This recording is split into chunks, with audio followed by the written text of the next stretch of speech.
Welcome to Sweet Life Beat Life. We hope this video helps. In this video, I will explain how to use CMake GUI full guide. Open CMake GUI and set your source and build folders, then pick the generator that matches your compiler.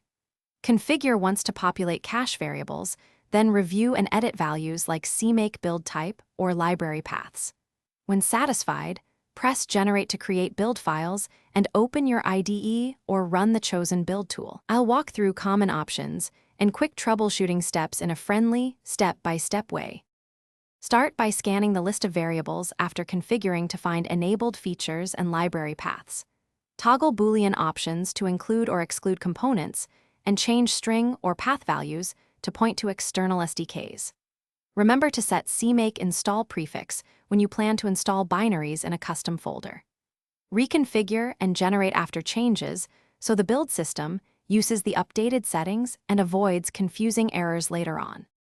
If configure fails, read the GUI output carefully to find missing libraries or failed tests, then install or point CMake to the correct locations. Deleting the build folder or clearing the cache often resolves stubborn issues caused by stale entries. Always confirm your chosen generator matches the installed compiler and target architecture to prevent linker or header mismatches. These habits save time and reduce build frustration in real projects. Thanks for watching. Consider subscribing if we helped you.